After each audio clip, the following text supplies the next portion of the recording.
no? Or ng ES. May hinihintay sila. Lalagyan mo na ng salita doon sa harap para malaman mo kung ilan yung sinasabi. Yung isa naman, kung sabihin na, I have one piece of Basta muna kayo. Best of Anong ginagawa nyo ngayon? I have one Mentos. Balita ko yung iba inagahan daw nila yung ano. Pieces or brain kasi bakit? Isa lang yung ES. May kikwento lang naman ako na feeling ko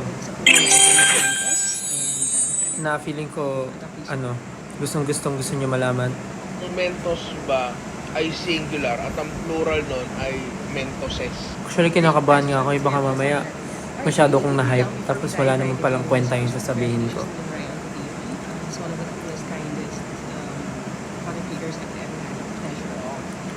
Gusto nyo lang makipagkwentuhan. Add of words as yours one time and yeah, it's really fun. Pawis ako kasi galing ang rehearsal. Punta tayo dun sa instruction. Ano yung tama o pwedeng singular. Now, like with most, I would say all, proper nouns, names ng tao, kumpanya, produkto, ang masusunod pagdating sa root is ng spelling niya. Okay na ba yung boses ko? Medyo. With Q-L-Y-Q-A, hindi L-Y-C-A. Hindi may lumalabas na. L-Y-K-A, precisely because I needed that thing. Sayang na mga sandali pinalipas ko. Naroon ka na, bakit ba humanap ng iba? Wow, meron tayong 9.8 viewers. Nakita ko yung mga tweets nyo kanina. Nahanap nyo na ako. Now I'm here. Grabe, 10k viewers. Kinakabahan naman ako. Kasi may kikwento ko eh. Kasi ang Mentos would be I have kwento guys. magiging Mentos Na feeling ko, which actually makes sense. actually baka ako lang yung excited about this. Hindi ko sure kung excited kayo. Duchess, nagkakaroon sa S. Kaya kung maraming Duchess, magiging Duchesses. Yun ang rule. So you either add S or add Ikaw ang pinapangarap, pinahihinayangan ko ang bakit ba ang pagsisisi lagi nasa anin ang mga lumipas ay di na which brings us to the next topic. aring balikan. Mentos. 10.7 viewers. May bitin na Hello po sa 10.7 viewers. Yes. Kasi nga ang awkward. And ganun Parang dapat may music tayo Kaya dito. tayo ng mga uncountable nouns or non-count nouns or even mass nouns na nakupluralize natin. Salita na gaya ng furniture na hindi naman dapat lagyan ng S. Equipment na lalagyan tayo ng S. Luggage na dahil ang awkward sabihin na nagkakonda na or Nabangan nyo talaga yung kikwento ko, no? nagugulahan yung brain natin. Kaya Kwento ko na ba? hindi natin ng S. Kahit na dapat, singular and plural niya pareho ng S or pareho salita lang. So, how do we fix that? Sa akin, ang suggestion ko would be we follow yung convention na dito sa mga mass nouns natin, or non-nouns natin. For example, pagdating sa luggage, diba na salita, Maulan din ba sa inyo? ginagawa natin, Dito kasi medyo luggages na maulan, maambon. I have 2 luggage or 3 luggage, nilagyan natin siya ng mga salita na nauwi natin.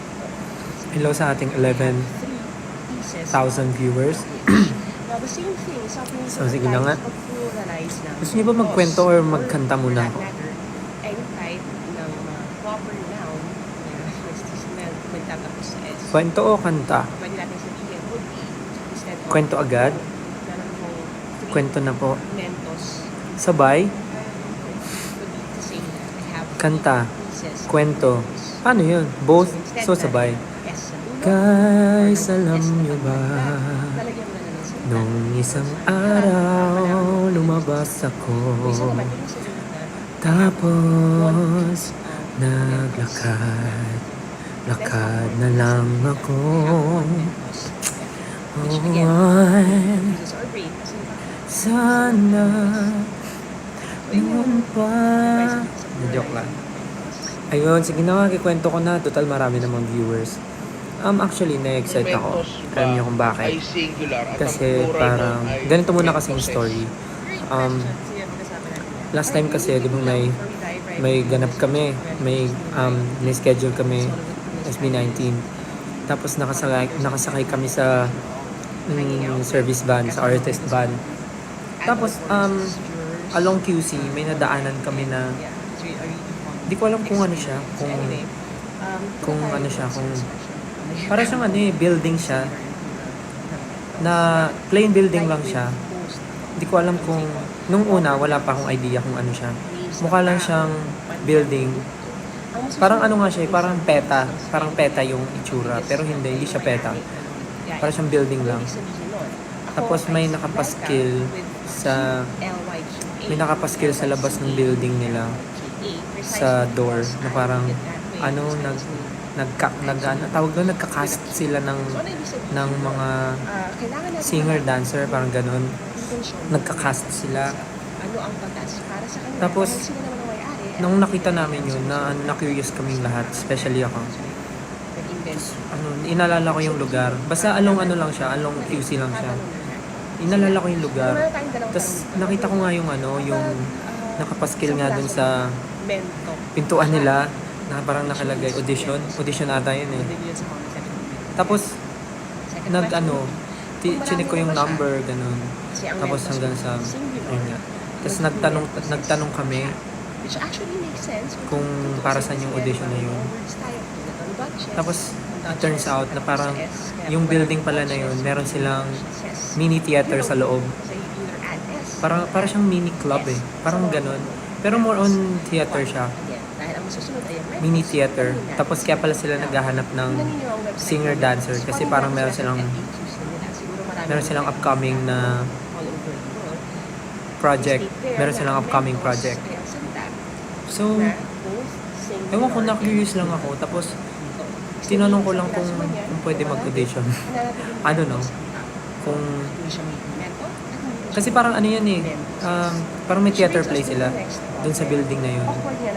Tapos parang na-curious lang ako. Tapos, tinanong ko kung pwedeng mag-audition. Tapos, nagulat ako kasi parang, actually hindi ako nagulat kasi in-expect ko naman na, kasi medyo parang medyo, paano ko ba siya sabihin? Salita na gaya ng furniture. Good thing na hindi nila ako nakilala as SB19 member. Hindi nila ako nakilala as SB19. Merong iba nakilala ako, pero yung parang yung pinaka-head nung building. Ewan ko kung anong, nakalimutan ko yung name. Basta yung pinaka-head, parang hindi niya ako masyadong kilala. So nagtanong lang ako kung pwede mag-audition, ganun-ganun. So parang sabi, okay lang naman. So yun yung gusto kong sabihin na nung isang araw, meron akong pinag-auditionan. Hindi ko pa sure kung ano siya, kung anong casting siya ng isang theater play. Basta na-excite lang ako. Kasi nga nakita ko lang kasi na naghahanap sila. So, nung nandun na kami, nagtanong lang ako kung pwede mag-audition. Then pumayag. Kinakabahan ako ng audition actually. Hindi ko sure kung anong klaseng pa siya. Kasi hindi din i-disclose kung anong... Pwede natin sabihin would be, instead of, meron akong 3 Mentos. Nakakatakot yung pinaka-head yung pinaka-head nung building. Kasi parang hindi ko sure kung hindi niya ako kilala or talagang personality niya yun. Hindi niya ako nakikilala. Tapos parang wala siyang masyadong sinasabi. Basta pinag-audition lang ako. Ako lang nag-audition. Kasi hindi ko sinabi sa members na sumali ako sa ganong project. Na may pinag-auditionan akong iba. Basta ang alam ko lang, isa siyang theater project na Mentos ba nagpapa-audition sila, ay singing singular at dance. ang plural nun So ay ayun nga, yun yung kwento ko, mentoses? nag-audition ako. Nung kagabi ko pa siya gustong ikwento kasi nga na-excite ako and kinakabahan ako dun sa nangyari. Nag-audition ako, tapos akala ko nung nung same day nung nag-audition ako, sasabihin na nila kung nakapasa ako or hindi. Yung pala sabi, i-email na lang daw. So sabi ko, I'm willing to wait naman, parang ganun. Sinabi ko parang willing to wait naman. Hindi ko alam kung nakapasa ako or hindi dun sa audition. But yeah, we're still waiting sa email. Ang masusunod pagdating sa Basta nung buong audition, biggest ay yung may-ari o yung sanay naman ako mag-perform, di ba? I mean, sanay ako kumanta, sanay ako sumayaw. Pero iba pagka nag-audition ka ng nasa stage ka lang, tapos may mic lang, tapos nanonood sa'yo yung mga yung mga tao doon sa building. Nakakaba, sobra. Pero feeling ko naman nagawa ko yung best ko. Along lang siya, along QC. Along QC lang siya. Nung una di ako naniniwala kasi baka mamaya siya, lumang poster, gano'n, Pero nung tinry naming tawagan, legit pala talaga siya. So, tinry ko lang mag-audition kasi sayang naman. And ang galing kasi parang tumugma. Kasi normally, di ba, pag pumasok, sa case ko, pag pumapasok ako, nakikilala agad na parang, uy, si SB19, ganyan. Doon hindi agad ako nakilala. Kasi parang medyo parang may edad na yung pinaka-head. So siguro hindi na siya, hindi niya ako kilala. Pero okay lang naman kasi parang mas mas nakatulong sa akin. Kailan yung result? Sabi mag-email daw sila sa, ano ba ngayon? June 7. Sabi mag-email daw sila sa June 7. Let's see. Tingnan natin kung mag-email sila sa June 7. Pagka nag-email sila sa June 7, doon na daw nila sasabihin kung nakapasa ako or hindi. And ganun yung common na problema. Pag nakapasa ako, syempre masaya, pero dapat mas ma-align yung schedule. Pag nakapasa ako, sasabihin nila kung anong project siya. Kung anong klaseng theater play siya. Kasi hindi dinisclose for auditions lang talaga. Wala silang sinabing specific role or anything, basta pinakanta, pinasayaw. Tapos may tawag dito, tinanong ako kung anong ginagawa ko daw sa life ko. Kung anong work ko daw, ganun. Sabi ko lang nagpo-perform, ganyan. Tapos yung parang yung isang kasama niya, parang feeling ko na nakilala ako. Pero parang sinabihan ng management na mas okay na ata na wag sabihin kung sino talaga. I mean, nakilala niya. Parang sabi niya, SB19, ganyan, buti may time ka mag-audition ng ganito, ganyan. Then sabi ko na lang, sabi nung management, nung RM namin, parang wag na lang daw sabihin. Parang nag-audition daw ako as myself, not as SB19. Kaya yun. So, yun. Sobrang fulfilling na nakapag-audition ako sa ganun. Sobrang saya. Nakakatuwa. Hindi ko alam kung anong result kasi sa June 7 pa. Pag dumating yung result, pag nag-email, share ko sa inyo yung result. Magla-live ulit ako sa June 7 pagka meron ng result. Manifesting matanggap ka. Sana matanggap ako. Kahit small rules lang, okay ako. Basta June 7. Yun yung gusto ko ikwento kagabi pa. Kasi nagliliwaliw lang kami sa QC noon eh. Tapos nung nakita namin kasi kinuha ko agad yung number. Ay singular at ang plural nun ay mentos. Crossed. Great question. Fingers crossed. Alright, really quickly lang before we dive right into yung discussion. Sobrang nakakaba actually. Pero mas nangibabaw yung confidence. Kasi nung nag-perform ako walang music. As in kanta ka lang talaga. Paparinig mo yung raw voice mo. Pero nung dance, syempre may music. Like magpe-play lang sila tapos freestyle ka, iba't ibang klase. Like parang pwede kang mag-hip hop or pwede kang mag-contemporary, ganun. Any dance.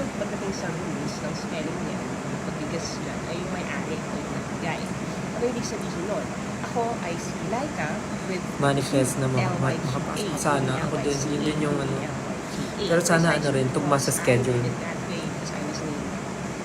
Sana tugma sa schedule yung ano. Yung mga, if ever makapasok. Sana tugma yung schedule ng rehearsals, ng shows, gano'n. Sana makapasa. Dahil sila naman ang may-ari at nagbigay at sumusunod dapat sa pangalan. I-share ko rin sa inyo kung ano yung play once na masabi sa akin. Sila. Pero meron tayong dalawang tanong dito. Number one, kapag isang piraso ng bag, mento ba siya? Which means, mentos marami. Doon din yun sa comment section ng video na yan. Second question would be, kung marami na ba siya, kasi ang mentos would be singular, ang magiging mentos Pasok yan, sure na.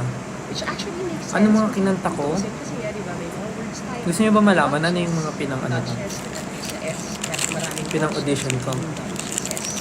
You know, Siyempre hindi ako kumanta ng SB19 song. S sa mga proper nouns. But, again, dahil ang susunod ay yung mentos, tanungin natin sila. Now, tinitingnan ninyo ang website. Sige, ng Mentos. si-share ko yung- Paano nga ako sinasabi? Ano ba maganda? Siguro marami naman talaga. Kasi nasa office ako eh. Wala akong music na maganda. State there na ang mentos ay ang salita na both singular and plural form. Ito. Ibig sabihin, isang piraso man yan o marami, mananatiling mentos ang tawag. Ito. Sample. Okay, tagal ko lang naghihintay na sa akin ay mag-aalay ng pag-ibig na tunay at di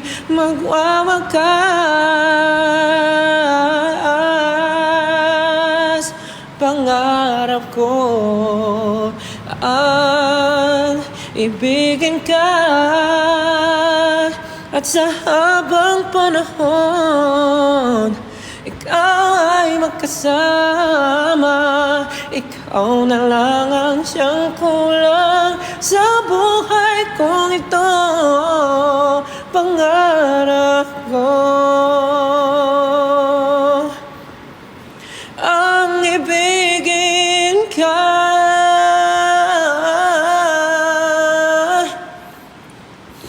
at sa habang panahon magkasama. Ikaw na lang ang siyang kulang sa buhay kong ito. Pangarap ko, pangarap ko, pangarap ko.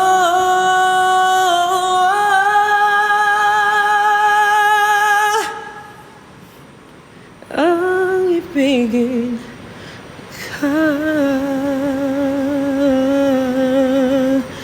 ang ibigin ka.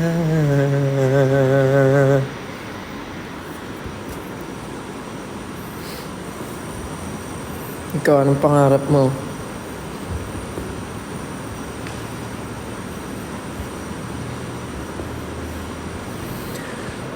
It's been a long and winding journey, but I'm finally here tonight, picking up the pieces and walking back into the light, into the sunset of the glory, where my heart and future lies. There's nothing like that feeling when I look into your eyes. My dreams came true when I found you. I found you, my miracle. If you could see what I see, then you're the answers to my prayer. And if you could feel the tenderness I feel, you would know, it would be clear that angels brought me here, brought me here to be with you. I'll be forever grateful, oh, forever faithful. My dreams came true. when I found you, my miracle. If you could see what I see, then you're the answers to my prayer. And if you could feel the tenderness I feel, you would know, it will be clear that hate just brought me here.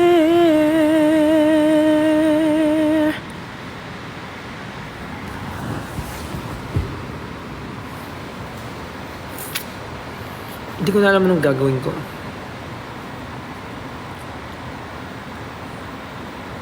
Forever faithful. Oo eh. Forever faithful. Ganun. My dreams came true when I found you.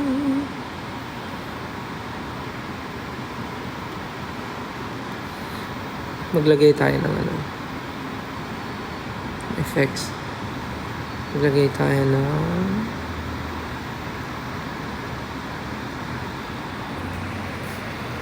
okay ba yan? Okay ba yan mga pare?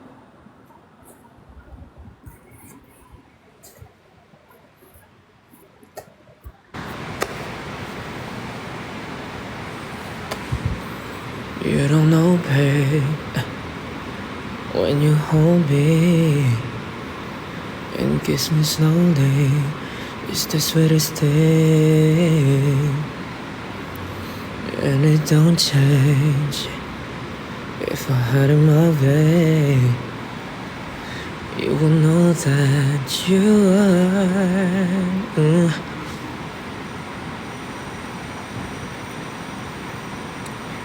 When I am down and oh my soul so weary,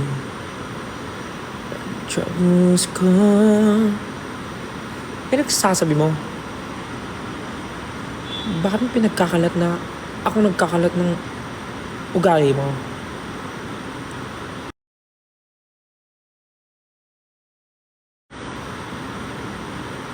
Sige, lalayas ako. Manang Ben, Manang Ben, Manang Ben. Akala mo hindi ko kaya? Give me my pamasahe.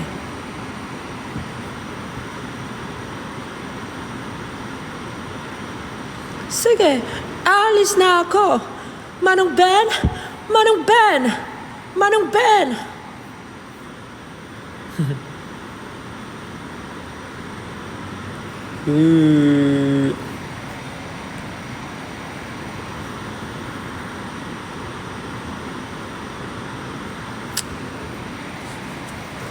Paano pag nagpaganto ako?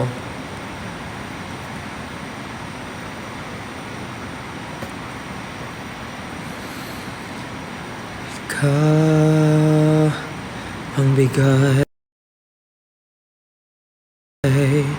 ng may kapal. Baba. Kapal.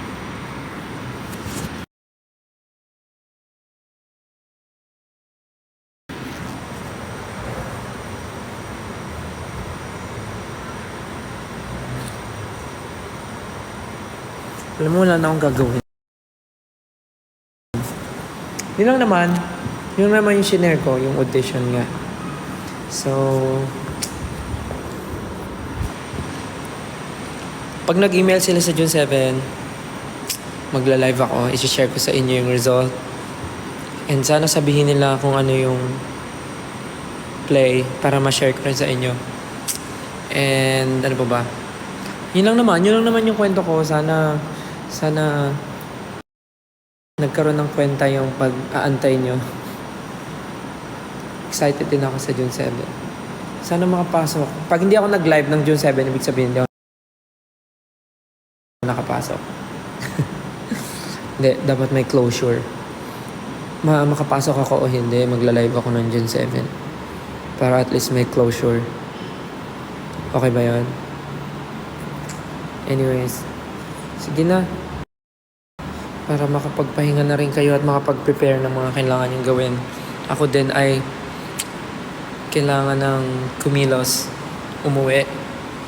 Sige na. Bye 18. Thank you so much. Sana natuwa kayo sa kwento ko. Tanggalin ko na nga to. Sana natuwa kayo sa kwento ko at sana okay lang kayo today. Okay?